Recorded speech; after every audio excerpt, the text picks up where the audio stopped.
Hello. তো চলো আজকে আমরা গাউস উপপাদ্যের অ্যাপ্লিকেশন এটা সম্পর্কে পড়বো এবং কয়েকটা বিশেষ ইম্পর্টেন্ট অ্যাপ্লিকেশন আমি তোমাদেরকে করাবো আজকের ক্লাসটাতে। এর আগের ক্লাসে আমরা গাউস উপপাদ্য সম্পর্কে পড়েছি। আজকের ক্লাস হলে গাউস উপপাদ্যের থিওরিটা আমাদের হয়ে যাবে এবং তারপর আমরা নেক্সট ক্লাসে এর উপরে কোয়েশ্চেন করবো, যেরকম ছায়ার নিউমারিক্যালসগুলো আমি করাই সেরকম করাবো। তার আগে তোমাদেরকে একটা অ্যানাউন্সমেন্ট আমি বলে দিই যে অনলাইন আমি পড়ানো শুরু করেছি, একদম লাইভ ক্লাস হচ্ছে তোমাদের।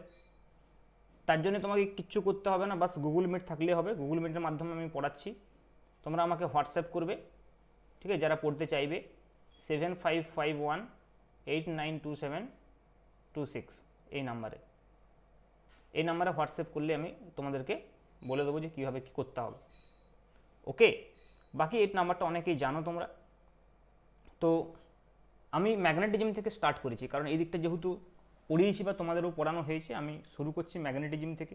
তো প্রথমে ম্যাগনেটিজম পড়াবো, হ্যাঁ, মুভিং চার্জ অ্যান্ড ম্যাগনেটিজম, তারপরে ম্যাগনেটিক ম্যাটেরিয়াল সম্পর্কে পড়াবো, ইলেকট্রোম্যাগনেটিক ইন্ডাকশন, অল্টারনেটিং কারেন্ট, তারপর এই দিকটা পড়াবো কারেন্ট ইলেকট্রিসিটি এবং ইলেকট্রোস্ট্যাটিক্স লাস্টে পড়াবো। ওকে, তো চলো আমরা এক এক করে স্টার্ট করি আমাদের পড়াটা। ওকে, তো প্রথমে দেখো আমরা যেটা পড়বো সেটা হচ্ছে যে electric field due to a point charge. তো আমাদের কাছে মনে করো একটা পয়েন্ট চার্জ রয়েছে, সাপোজ এটা মনে করো point charge Q plus positive point charge রয়েছে কিউ। এই পজিটিভ পয়েন্ট চার্জটার জন্য মনে করো আমি এখান থেকে একটা পার্টিকুলার ডিস্টেন্স সাপোজ মনে করো আমি আর ডিস্টেন্সে একটা পার্টিকুলার ডিস্টেন্স মনে করি এখানে আর ডিস্টেন্সে আমি ইলেকট্রিক ফিল্ড নির্ণয় করতে চাইছি। অ্যাট এ ডিস্টেন্স আর আমি ইলেকট্রিক ফিল্ড নির্ণয় করতে চাইছি এই পয়েন্টে। আমাকে কি করতে হবে, গাউসের উপপাদ্যের যে অ্যালগরিদম সেই অনুযায়ী প্রথমে আমাকে কী করতে হবে, একটা গাউসীয় তল কল্পনা করতে হবে এবং সেই গাউসীয় তলটা আমরা এমনভাবে কল্পনা করব যাতে করে এই চার্জটাকে ওই গাউসীয় তল ঢেকে রাখতে পারে। ওকে, তাহলে এবং সেই সারফেসটা আমরা এমনভাবে চুজ করবো যাতে করে আমাদের সারফেস ইন্টিগ্রেশনটা করতে সুবিধা হয়। ওকে, তার কারণ হচ্ছে যে এখানে আমাদের গাউসের উপপাদ্য আমাকে ইন্টিগ্রেশন করতে হবে, সারফেস ইন্টিগ্রেশন করতে হয়। তাহলে আমি এখানে মনে করো একটা স্ফেরিক্যাল সারফেস চুজ করলাম, একটা মনে করো আমি সাপোজ একটা স্ফেরিক্যাল সারফেস আমি চুজ করলাম। ওকে, যে স্ফেরিক্যাল সারফেসটার রেডিয়াস হবে কিন্তু এই আর হবে তার রেডিয়াস, মানে যে পয়েন্ট আমি নির্ণয় করতে চাইছি। যদি এটা হচ্ছে না ঠিকঠাক, সরি আর ডিস্টেন্সটা কমিয়ে দিই। হ্যাঁ, তো যে পয়েন্টটা এখানে মেনে নিলাম, চলো পয়েন্ট আমি এখানে মেনে নিলাম। তো এই পয়েন্টে মনে করো আমাকে কি করতে হবে, ইলেকট্রিক ফিল্ড নির্ণয় করতে হবে। তাহলে অবশ্যই এই সারফেসটার উপরে এই পয়েন্টটা থাকতে হবে। তো এইটা কিন্তু একটা কাল্পনিক সারফেস। তো এই সারফেসটা আমি স্ফেরিক্যাল সারফেস নিয়েছি, কারণ স্ফেরিক্যাল সারফেসটা একটা সিমেট্রিক সারফেসের ইন্টিগ্রেশন করতে সুবিধা হবে।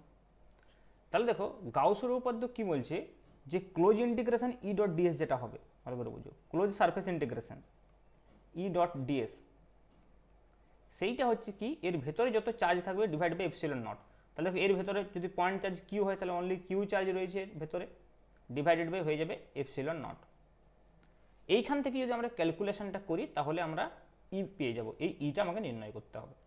তো এখানে ই কী করে পাবো, প্রথমে আমি ই এবং ডিএস এর ডাইরেকশন দেখবো।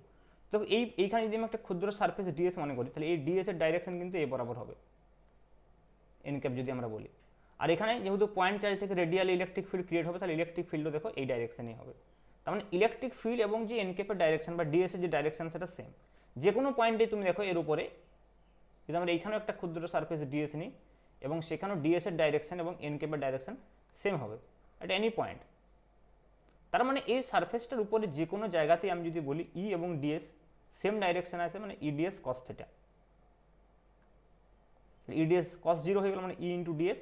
তাহলে ইটা যেহেতু সব জায়গায় সমান হবে এই সারফেসটার উপরে, তাহলে আমরা এইটাকে ইন্টিগ্রেশনটাকে এইভাবে লিখবো, কারণ ইটাকে ইন্টিগ্রেশনের বাইরে নিয়ে চলে যাবো into Q upon epsilon naught. তো এই ইন্টিগ্রেশন ডিএস মানে ইএস, তাহলে ই ইন্টু এস হয়ে যাবে। তাহলে এইটা আমরা মনে রাখবো, এইটা পরেরগুলোর ক্ষেত্রে আমরা কাজে লাগাবো, এই যে ই ইন্টু এস। তাহলে সারফেস ইন্টিগ্রেশনটা সিম্পলি ই ইন্টু এসে কনভার্ট হয়ে যাবে কখন না, যদি একটা সিমেট্রিক সারফেস আমরা এখানে চুজ করতে পারি যেখানে ই এবং এস এর ডাইরেকশন সেম, তাহলে সিম্পল ই এস হয়ে যাবে। এইটা হচ্ছে সিম্পলিফিকেশন ফর্ম আমরা বলতে পারি গাউসের উপপাদ্যের। ওকে, তাহলে এইখানে এস কত হবে, সারফেস, এই সারফেস এরিয়াটা হবে পুরো যে এই স্ফিয়ারের যে সারফেসটা কত হবে 4πr² সারফেস এরিয়া। তাহলে হয়ে যাবে দেখো ই ইন্টু 4πr² ইকুয়াল টু ভেতরে যে চার্জটা রয়েছে কিউ বাই এপসিলন নট। এবং যদি আমরা ই এখান থেকে নির্ণয় করতে চাই সিম্পল হয়ে যাবে E equal to 1/4πr² into Q upon epsilon naught. এইটাকে যদি আমরা একটু গুছিয়ে লিখি এখান থেকে আমরা লিখতে পারবো 1/4πε0 ইন্টু কিউ আপন r²। তো দেখো এইটা আমাদের অলরেডি জানা ছিল অ্যাকচুয়ালি, তাই তো এই এক্সপ্রেশনটা। তো আমরা এইখানে এটাকে আমরা আবার রিডিরাইভ করলাম বলতে পারি। পয়েন্ট চার্জের জন্য আমরা অলরেডি জানি, ঠিক আছে। পয়েন্ট চার্জের জন্য তো এটা খুব একটা যে বেনিফিট হচ্ছে তা হচ্ছে না, কিন্তু এটা জাস্ট পয়েন্ট চার্জের মাধ্যমে আমরা বোঝার চেষ্টা করলাম বিষয়টাকে। পরে আমরা যখন দেখব যে অন্য ধরনের যে চার্জ ডিস্ট্রিবিউশন, সেক্ষেত্রে কিন্তু গাউসের উপপাদ্যের সাহায্যে যদি আমরা করি অনেক ইজি হয়ে যাবে। ওকে, তো সেগুলো আমরা একে একে করে দেখব যে অ্যাপ্লিকেশনগুলো আমাদের সিলেবাসে রয়েছে। যেমন ধরুন নেক্সট আমরা electric field due to linear charge distribution দেখব, এবং বেসিক্যালি এটা ইনফাইনাইট যদি ওয়্যার হয়, মনে করো সাপোজ আমাদের কাছে একটা ইনফাইনাইট ওয়্যার রয়েছে, ঠিক আছে। সেই ইনফাইনাইট ওয়্যারটা যদি চার্জড হয়, চার্জড ইনফাইনাইট ওয়্যার, এরকম মনে করো একটা ওয়্যার রয়েছে যেটা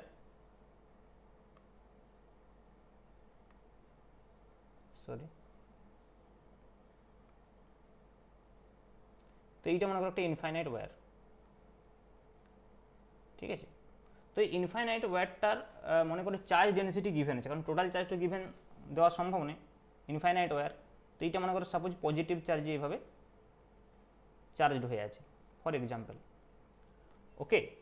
এবং এইখান থেকে আর ডিস্টেন্সে মনে করো এইখানে একটা পয়েন্ট আছে, যে পয়েন্টে আমি ইলেকট্রিক ফিল্ড নির্ণয় করতে চাইছি, এবং এটা charge per unit length lambda এটা গিভেন রয়েছে, চার্জ পার ইউনিট লেন্থ বা একক দৈর্ঘ্যে যে আধান বা লিনিয়ার চার্জ ডেনসিটি আমরা বলতে পারি, এটা গিভেন থাকবে ল্যামডা। তাহলে যদি মনে করো আমি বলি যে এটা এল ডিস্টেন্সটা আমরা এখানে কনসিডার করছি এখানে, তাহলে এই এল ডিস্টেন্সে যে চার্জটা রয়েছে সেই চার্জটাকে আমি একটা গাউসীয় তল দিয়ে ঢেকে রাখতে চাইছি, এবং সেই সিমেট্রিক যে গাউসীয় তলটা এখানে হবে সেটা কিন্তু সিলিন্ডার হবে। তো এইগুলো কিন্তু সিমেট্রি থেকে তোমাকে বুঝতে হবে। তো এইখানে দেখো আমি যদি একটা আর ব্যাসার্ধের সিলিন্ডার কথা ভাবি,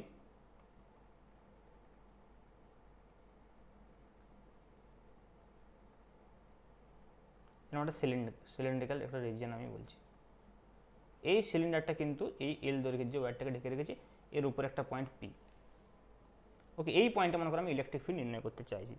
তাহলে ইনসাইড কতটা চার্জ রয়েছে, সিলিন্ড্রিক্যাল যে গসিয়ান সারফেসটা রয়েছে ইনসাইডে, একক দৈর্ঘ্য যদি ল্যামডা থাকে, এল দৈর্ঘ্য হবে ল্যামডা এল। তাহলে charge inside the Gaussian surface আমি যদি বলি, charge inside the Gaussian surface বা গাউসীয় তলের ভেতরে যে আধান, সেটা হচ্ছে কত, ল্যামডা ইন্টু এল। একক দৈর্ঘ্য যদি ল্যামডা হয় তাহলে এল দৈর্ঘ্যে ল্যামডা এল হবে। তাহলে এইটি আমি কিউ ইনসাইড বলতে পারি, ওকে। তাহলে এখানে যদি আমি গাউসের উপপাদ্যটা লিখি, দেখো closed integration E dot DS যেটা, সেইটা equal to what, Q inside upon epsilon naught. তাহলে কিউ ইনসাইড এখানে ল্যামডা এল, তাহলে lambda L upon epsilon not. এখন ডিএস কোনটা, এখানে তিনটে সারফেস আছে, একটা দেখো এই দিকের সারফেস রয়েছে, একটা নিচের সারফেস রয়েছে, আর একটা এই যে বক্রতলটা রয়েছে। এবং বক্রতলটার কথা আমরা যদি ভেবে দেখো, তাহলে বক্রতলটার উপরে ইলেকট্রিক ফিল্ডের যে অভিমুখ হবে আর এই সারফেসের অভিমুখ একই দিকে, তার মানে পুরো বক্রতলটার জন্য সারফেস ইন্টিগ্রেশনটা হয়ে যাবে ই ইন্টু এস। আমি একটু আগেই বললাম যদি ই এবং এস একই দিকে হয় সিমেট্রিক সারফেসে, তাহলে সিম্পল ইন্টিগ্রেশনটা ইএস আসছে। বাকি দুটো সারফেসের কথা যদি দেখি আমরা, এইখানে দেখো ইলেকট্রিক ফিল্ডের ডাইরেকশন এইদিকে হবে, কিন্তু সারফেসের ডাইরেকশন কোন দিকে হবে, এখানে যদি আমরা ডিএস নিই উপরের দিকে হবে, তাহলে 90 ডিগ্রি। তাহলে 90 ডিগ্রি হলে ফ্লাক্স জিরো হয়ে যাবে। সিমিলারলি এই নিচের সারফেসটার ক্ষেত্রেও তাই হবে, ইলেকট্রিক ফিল্ডের ডাইরেকশন এদিকে রয়েছে, সারফেসের ডাইরেকশন নিচের দিকে রয়েছে, 90 ডিগ্রি হবে zero, and that will be equal to lambda L upon epsilon naught. Clear? এবার দেখো এই এসটা কি, এসটা হচ্ছে পুরো বক্রতলটার ক্ষেত্রফল। একটা সিলিন্ডারের বক্রতলের ক্ষেত্রফল তোমরা নিশ্চয়ই জানো 2πRL হয়। তাহলে দেখো ই ইন্টু 2πRL ইকুয়াল টু যেটা হবে সেটা হচ্ছে lambda L upon epsilon naught. তাহলে দেখো এল এল কেটে যাচ্ছে, তাহলে ফাইনালি আমরা ই পাচ্ছি lambda upon 2π epsilon naught r. So this is E. তো এইখানে অনেক সময় ই ভার্সেস আমরা যদি আর লেখচিত্র অঙ্কন করি, কারণ ই দেখো প্রপোর্শনাল টু 1/r, কিন্তু এটা খেয়াল রাখতে হবে, প্রপোর্শনাল টু 1/r² নয় কিন্তু। তাহলে এই বরাবর যদি ই হয় তাহলে এইটা আমাদের এরকমভাবে কিন্তু ভেরি করছে, রেক্ট্যাঙ্গুলার হাইপারবোলা। এইটাকে অনেক সময় আমরা 4πε0 টার্মসে লিখতে চাই, অনেক সময় আমরা লিখতে চাই। কেন লিখতে চাই? কারণটা খুবই সিম্পল, 1/4πε0 এর ভ্যালুটা আমাদের জানা পরিচিত। তাহলে এটা 2 দিয়ে নিচে গুণ করে দাও, তাহলে এটা 2 λ/r এইভাবে অনেক সময় লেখা হয় ফর নিউমারিক্যাল পারপাস। আর তারাই তোমরা ইলেকট্রিক ফিল্ড যদি তোমাদেরকে নির্ণয় করতে বলে এভাবে নির্ণয় করতে বলবে পারবে, কিন্তু যেহেতু তোমাদের এমসিকিউ কোয়েশ্চেন নির্ণয় করতে তো বলবে না, বাস প্রসেসটা একবার জেনে রাখো এবং রেজাল্টটা তোমাকে মনে রাখতে হবে। ঠিক আছে, নেক্সট দেখো বলছি electric field due to a plane sheet charge. এরকম একটা সিট চার্জ আছে এবং এটা ইনফাইনাইটলি এক্সটেন্ডেড। ইনফাইনাইটলি যদি এক্সটেন্ডেড না হয় তাহলে কিন্তু এই ইলেকট্রিক ফিল্ডটা সিমেট্রি এরকমভাবে হবে না। ঠিক আছে, ওই জন্য থেকে গাউসের উপপাদ্যের সাহায্যে আমরা যে চার্জ ডিস্ট্রিবিউশনগুলো নিই সেগুলো ইনফাইনাইট চার্জ ডিস্ট্রিবিউশন নিই, অথবা পয়েন্ট চার্জ নিই, অথবা স্ফেরিক্যাল চার্জ নিই। এমন চার্জ ডিস্ট্রিবিউশন হতে হবে যার রেসপেক্টে আমরা সিমেট্রিক্যাল গসিয়ান সারফেস চুজ করতে পারবো। সেটা যদি না পারি তাহলে তো কোনো ফায়দা নেই, বেকার করা। আদারওয়াইজ তো কুলম্বের সূত্র দিয়ে আমরা অলরেডি ইলেকট্রিক ফিল্ড নির্ণয় করতে পারি। ওকে, এছাড়াও গাউসের উপপাদ্যের আরেকটা বেনিফিট রয়েছে, যেটা হচ্ছে গাউসের উপপাদ্য কিন্তু যে চার্জ যদি ইন মোশনে থাকে তাহলে গাউসের উপপাদ্যের সাহায্যে কিন্তু নির্ণয় করা যায়, গাউসের উপপাদ্য অ্যাপ্লিকেবল। ওকে, আমরা দেখব ওই জন্য ম্যাগনেটিজমও গাউসের উপপাদ্য রয়েছে, সেটা আলাদা বিষয়। বাট ইনিশিয়ালি আমরা বলতে পারি যে গাউসের উপপাদ্যের যেটা মেন পারপাস সেটা হচ্ছে যে কি বেসিক্যালি একটা সহজে আমরা ইলেকট্রিক ফিল্ড নির্ণয় করতে পারি ফর সিমেট্রিক চার্জ ডিস্ট্রিবিউশন। তা দেখো এখানে একটা কী রয়েছে, এখানে একটা সারফেস চার্জ রয়েছে এবং সারফেস চার্জ ডেন্সিটি আমি মনে করলাম সিগমা। সাপোজ আমি মনে করছি যে সারফেস চার্জ ডেন্সিটি সিগমা। এবার দেখো এখানে আমরা একটা সিলিন্ড্রিক্যাল গসিয়ান সারফেস নিয়েছি। তো এই সিলিন্ড্রিক্যাল গসিয়ান সারফেস যার সারফেস এরিয়া, এই সারফেস এরিয়াটা ফ্ল্যাট সারফেসের যে এরিয়াটা, এই এরিয়াটা এইটা আমরা S0 নিয়েছি। তেমনি এইখানে যেটা হবে সেটা S0। তাহলে এই S0-র মধ্যে কতটা আধান এর ভেতরে রয়েছে ভেবে দেখো। তাহলে একক ক্ষেত্র কিন্তু সিগমা থাকে, তাহলে এস ক্ষেত্র হলো সিগমা ইন্টু S0। তার মানে আমরা যদি বলি কিউ ইনসাইড, তাহলে কিউ ইনসাইড হবে sigma into S0। So this is Q inside. এবারে দেখো যদি আমরা গাউসের উপপাদ্যটা লিখি তাহলে ক্লোজ ইন্টিগ্রেশন আমাদেরকে কি লিখতে হবে বলো, E dot DS equal to Q inside upon epsilon 0। তাহলে এখানে কিউ ইনসাইড বলতে sigma S naught upon epsilon naught. কিন্তু এই যে ই ডট ডিএসটা বলছি আমাদের এখানে যে ক্লোজ সারফেসটা, এখানে যে সিলিন্ডারটা রয়েছে, তো সিলিন্ডারটার কটা সারফেস? 3টে সারফেস। একটু আগে বললাম একটা হয়েছে 2টো, আর একটা 3টে কার্ভ সারফেস। আগে কি হয়েছিল দেখো, আগে যেটা হয়েছিল সেটা কার্ভ সারফেসের উপরে তো ছিল ইলেকট্রিক ফিল্ড, ইলেকট্রিক ফ্লাক্স, কিন্তু ফ্ল্যাট সারফেসের ক্ষেত্রে 0 হয়েছিল। এখানে উল্টো হবে দেখো, কারণ ফ্ল্যাট সারফেসের ক্ষেত্রে দেখো ইয়ের ডাইরেকশন আর এসের ডাইরেকশন একই হবে। এখানেও ইয়ের ডাইরেকশন আর এসের ডাইরেকশন একই হবে, কিন্তু কার্ভ সারফেসের ক্ষেত্রে দেখো এসের ডাইরেকশন এইদিকে, ইয়ের ডাইরেকশন এইদিকে। তাহলে কার্ভ সারফেসের ক্ষেত্রে 0 হয়ে যাবে, আর বাকি যে দুটো সারফেস রয়েছে তাদের ক্ষেত্রে ইএস হবে। এখানে যেহেতু S0 বলেছি আমরা, তাহলে ES0 নিতে পারি, and that is equal to sigma S0 আপন এপসিলন নট। তাহলে এটা হয়ে যাবে লেফট সাইডে দেখো 2ES0 equal to sigma S0 আপন এপসিলন নট। একটা S0 কেটে গেল, তাহলে ই হয়ে গেল sigma upon 2 epsilon naught. So this is constant. মানে এর কাছাকাছি যে ইলেকট্রিক ফিল্ডটা হবে, একদম দেখো এখানে কোনো পার্টিকুলার পয়েন্ট আমরা বলি, খুব কাছাকাছি অঞ্চলে যে ইলেকট্রিক ফিল্ডটা হবে সেই ইলেকট্রিক ফিল্ডটা হচ্ছে equal to sigma upon 2 epsilon naught. Clear? So this is electric field due to plane sheet charge. কিন্তু যদি মনে করো এটা একটা কন্ডাক্টিং সিট হয়, তাহলে কন্ডাক্টিং সিটের ক্ষেত্রে কী হবে, চার্জটা এই প্রান্তে এবং ওই প্রান্তে, দুই প্রান্তেই চার্জটা কী হবে, ডিস্ট্রিবিউট হয়ে যাবে। তো সেক্ষেত্রে আমরা যেটা এই যে ইনসাইড চার্জ যেটা সিগমা এসে লিখেছিলাম, তাহলে এটা এইদিকে স্যার সিগমা এস আর পিছন দিকে সিগমা এস 2 সিগমা এস হয়ে যাবে। তাহলে সেক্ষেত্রে দেখো এই ক্ষেত্রে যে এক্সপ্রেশনটা হবে সেটা ES0 plus ES0 equal to হয়ে যাবে 2 সিগমা S0 আপন এপসিলন নট। তাহলে 2ES0 equal to 2 sigma S0 আপন এপসিলন নট। তাহলে 2S0 কেটে গেল, তাহলে E ইকুয়াল টু হয়ে যাবে সিগমা আপন এপসিলন নট। তাহলে যদি কন্ডাক্টিং সারফেস হয় তাহলে তার কিন্তু আশেপাশে electric field sigma upon 2 epsilon not. এবং তোমাকে খেয়াল রাখতে হবে যদি দুটো সারফেসে যদি চার্জ থাকে, ঠিক আছে, অনেক সময় আমরা দেখবো এমন সিচুয়েশন আসবে কন্ডাক্টিং সিটের ক্ষেত্রেও একটা সারফেসেই চার্জ থাকবে, ক্যাপাসিটারের ক্ষেত্রে আমরা এটা দেখব, ঠিক আছে। আদারওয়াইজ যদি মনে করো নন কন্ডাক্টিংও হয়, ক্ষতি নেই যদি দুপাশেই চার্জ থাকে, তো সেক্ষেত্রেও কিন্তু সিগমা আপন 2 এপসিলন নট হবে, কারণ দুপাশে চার্জ থাকলে 2 সিগমা এস লিখতে হবে। ওকে, চলো নেক্সট অ্যাপ্লিকেশন দেখো, electric field due to charged spherical shell, অথবা আমরা সলিড কন্ডাক্টিং স্ফিয়ার বলতে পারি।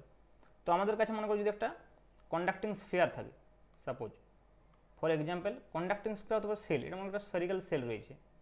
তো এই স্ফেরিক্যাল সেলটাতে কী হবে, স্ফেরিক্যাল সেলটাতে মনে করো চার্জড স্ফেরিক্যাল সেল। যদি এটা মনে করো সলিড স্ফিয়ার হয় কিন্তু যদি কন্ডাক্টিং হয় তাহলেও আধান কিন্তু বাইরের পৃষ্ঠে থাকবে, ভেতরে থাকবে না। ওই জন্য দেখো চার্জড স্ফেরিক্যাল সেল আর কন্ডাক্টিং সলিড কন্ডাক্টিং স্ফিয়ার দুটোই সেম কেস বলা যায়। তো এর মনে করো রেডিয়াস হচ্ছে যে ক্যাপিটাল আর। তো আমি এর ইলেকট্রিক ফিল্ড নির্ণয় করতে চাইছি মনে করো কোনো একটা পয়েন্টে বাইরে এরকম কোনো একটা জায়গায়, তাহলে এইটাকে ঘিরে ফেলার জন্য আমাকে একটা গসিয়ান সারফেস ড্র করতে হবে এবং অবশ্যই সেই গসিয়ান সারফেসটা এই ক্ষেত্রে আমরা একটা স্ফিয়ারেই নেব, ঠিক আছে। তো মনে করো সাপোজ এটা একটা গসিয়ান সারফেস এখানে আমরা নিয়েছি, ক্লিয়ার। তাহলে এই সারফেসটার উপরে কোনো একটা পয়েন্ট পি যেখানে আমরা ইলেকট্রিক ফিল্ডটা নির্ণয় করতে চাইছি। তাহলে এই যে চার্জটা, এই টোটাল চার্জটা যদি কিউ হয়, দেখো ভেবে দেখো, তাহলে এই টোটাল চার্জটাই কি হচ্ছে, এই গসিয়ান সারফেসটার ভেতরে রয়েছে, গসিয়ান সারফেসটার ভেতরে রয়েছে। তাহলে আমি যদি এখানে বলি যে closed integration E dot DS according to Gauss theorem, so that will be equal to Q inside upon epsilon naught. Q inside বলতে টোটাল চার্জটা রয়েছে। এখন ই ডট ডিএস কত হবে স্ফিয়ারের ক্ষেত্রে, যদি স্ফেরিক্যাল গসিয়ান সারফেস হয় ইএস আমি একটু আগে বলেছিলাম, তাহলে সেক্ষেত্রে ইএস ইকুয়াল টু হয়ে গেল কিউ আপন এপসিলন নট। এবারে ই ইন্টু এস, এস হচ্ছে 4πr², এবং এই ডিস্টেন্স যদি স্মল আর হয় তাহলে এই যে বড় স্ফিয়ারটা রয়েছে তা 4πr² হবে, কারণ যেটা গসিয়ান সারফেস। ছোট স্ফিয়ারটা কিন্তু গিভেন স্ফিয়ার, যেটা চার্জ স্ফেরিক্যাল সেলস বা কন্ডাক্টিং স্ফিয়ার। বড় স্ফিয়ারটা আমরা ড্র করেছি to find out the electric field here by using Gauss theorem. So it will be E into 4πr² equal to Q upon epsilon naught. So what will be E? So E equal to, if you rearrange these terms, so it will be 1 by 4 pi epsilon naught into Q upon R². Okay, so this is the electric field. এবং এখানে একটা কথা ভেবে দেখো, this point is outside the conducting sphere, এর ভেতরের কিন্তু কোনো পয়েন্ট নেই, বাইরের পয়েন্ট। তো এইটাকে আমরা বলবো কেস 1, যেখানে আমরা এখানে কি বললাম যে ডিস্টেন্সটা আমরা কথা বলছি সেই ডিস্টেন্সটা obviously greater than equal to capital R. যদি সারফেসে হয় মানে small R equal to capital R হয়ে যায়, তাহলে সেক্ষেত্রে আমরা এখান থেকে ই ইকুয়াল টু লিখে দিতে পারি 1 by 4 pi epsilon naught into Q by capital R²। কিন্তু মনে করো যদি সেকেন্ড কেসের কথা বলি, কেস 2, মনে করো সাপোজ ভেতরে আমরা পয়েন্ট বলছি, কেস 2 যেখানে আমরা বলতে চাইছি যে স্মল আর লেস দেন ক্যাপিটাল আর, তার মানে মনে করো সাপোজ এইখানে কোনো একটা জায়গায় পয়েন্ট, তখন এইখানে আমাকে গস থিওরামটা গাউসের যে সারফেসটা গসিয়ান সারফেসটা বানাতে হবে। এর ভেতরে চার্জ কিন্তু 0, তাহলে এই যে ফর্মটা লিখেছিলাম ES equal to Q by epsilon 0, সেটা simple ES equal to 0 by epsilon 0 হয়ে যাবে। তার মানে E into S equal to 0, তার মানে ই ইকুয়াল টু 0। তাহলে সেক্ষেত্রে কিন্তু ইলেকট্রিক ফিল্ড কী হয়ে যাবে, 0 হয়ে যাবে ভেতরে। তার মানে কন্ডাক্টিং স্ফিয়ার হোক বা স্ফেরিক্যাল সেল হোক, তার ভেতরে ইলেকট্রিক ফিল্ড 0 হবে, আর বাইরে electric field proportional to 1 by R²। ভেবে দেখো, আর সারফেসে হলে তো এটা হয়ে যাবে, সারফেসে সব জায়গায় ম্যাক্সিমাম। তাহলে সারফেস থেকে যদি আমি বাইরের দিকে যাই তাহলে ইলেকট্রিক ফিল্ড কমতে থাকবে, আর ভেতরে তো 0, তাহলে সারফেসে ম্যাক্সিমাম হচ্ছে।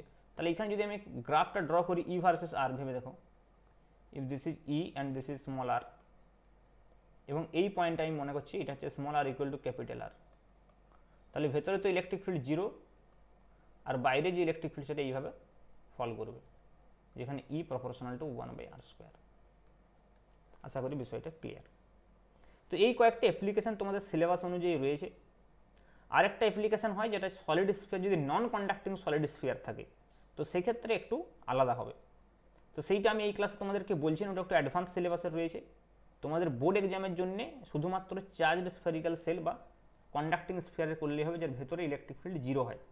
কিন্তু কম্পিটিটিভ এক্সামের ক্ষেত্রে যদি বলো তাহলে সলিড কন্ডাক্টিং স্ফিয়ারের ক্ষেত্রে কিন্তু সেটা হবে। ক্লিয়ার? তো আজকে এইটুকুই থাক, নেক্সট ক্লাসে আমরা এমসিকিউ ডিসকাস করব। অবশ্যই তোমরা আমার কাছে পড়তে চাইলে ওই নাম্বারটাতে হোয়াটসঅ্যাপ করো, ঠিক আছে? আমরা একদম 1 to 1 যেরকম কথা হয় সেরকমভাবে আমরা পড়াচ্ছি গুগল মিটের মাধ্যমে, ঠিক আছে? আজকে এইটুকুই। Thank you for your attention, thank you very much.